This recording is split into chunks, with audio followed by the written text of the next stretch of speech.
This video is brought to you by the Critical Language Service. To learn more about our Arabic classes taught via telepresence to schools and small groups, visit our website at www.criticallanguageservice.com. Quick review. In Unit 3, we learned that waw and ya, which are long vowels, can also function as consonant, making the sounds wa and ya respectively.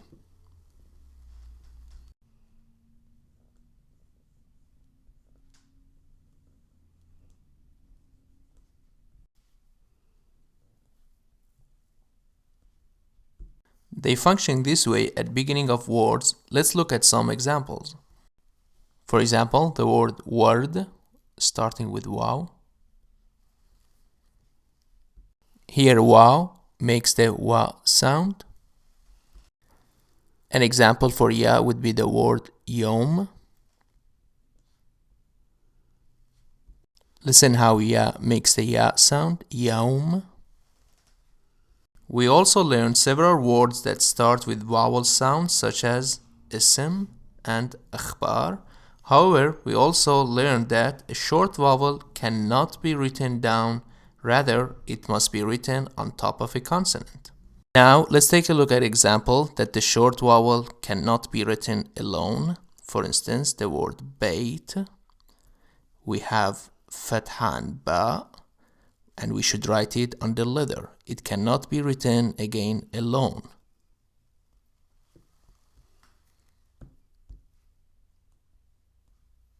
Vowel fatha must be written on letter,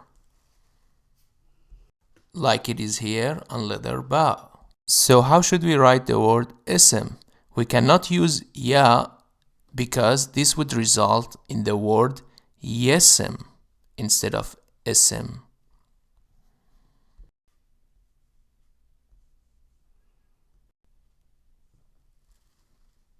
So to avoid this problem, we use a consonant called Hamza.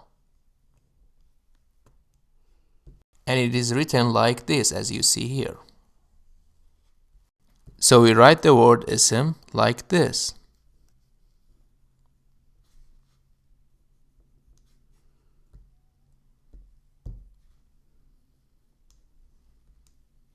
We use Hamza. Now let's learn about Hamza. Hamza is not a vowel. Hamza is a consonant that, just like all other consonants, carries a vowel sound. Hamza takes on different shapes depending on where in a word it appears, as well as the vowels surrounding it. In this unit, we will cover two of these shapes. First, when Hamza is written on line, it is written like this. When it's written above the letter, for example, if X here represents a letter, we write it like this.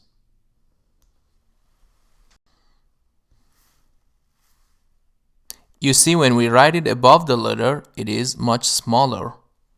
When a word begins with Hamza, the Hamza is always written on top of the letter Alif, making the sound Alif, A,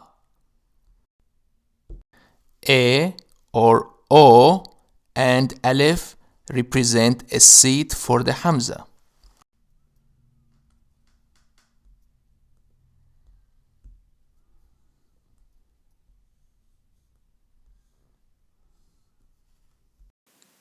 So we said before that when Hamza is seated on the Alif at the beginning of the word, it can have several different sounds depending on the vowel it carries. So now let's look at how we write it when it carries those vowels. Here we have an example of Hamza carrying a fatha, and it makes an a sound. Next we have an example of Hamza carrying a dhamma, so it makes an u sound. And now we have Hamza carrying a kasra. And it's a little bit different because you see the kasra is written underneath the Hamza. Underneath. And it makes an E sound. And we might also see the kasra written like this with the Hamza underneath the Alif and the kasra written underneath the Hamza. And regardless of whether the Hamza is written on top or below the Alif, the Kasra will always be beneath the Hamza. So both of these two make the same sound, E, but the Hamza is written in different places. Some more facts about Hamza. In everyday writing, we write Hamza like this in the word ism. As you see, we don't put Hamza on Alif, we just write Alif alone. In contrast to the formal way of writing ism, which is like this.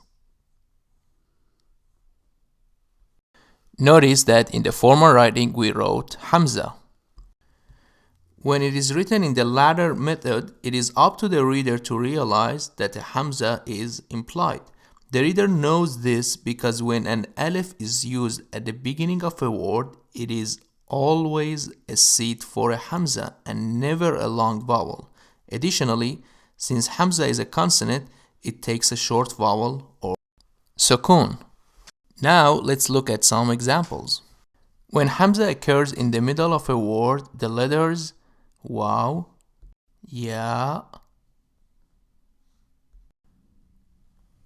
and Alif can all act as seats for the Hamza. The first example is the word Sa'al.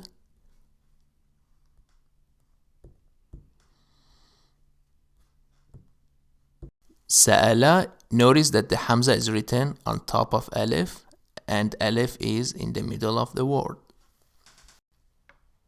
The next word is Su'al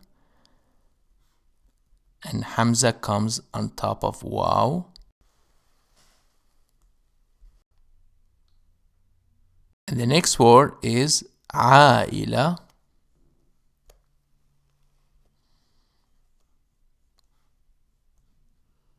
And as you see, Hamza is written on top of Ya in the middle of the word. Note that when Ya serves as a seat for Hamza, it has no dot. Compare it to here, normal Ya, which has 2 dots. Notice that in the word A'ila, the Ya, which serves as a seat for Hamza, doesn't have any dots.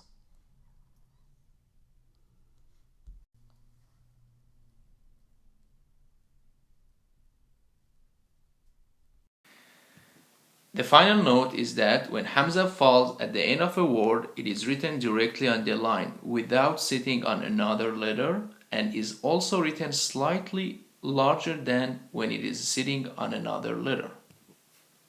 A good example is the word Ja'a, and as you see, Hamza is written on the line. And here, compare the size of Hamza on the line and on the letter Waw, and you see how it is bigger when it is written alone on the line.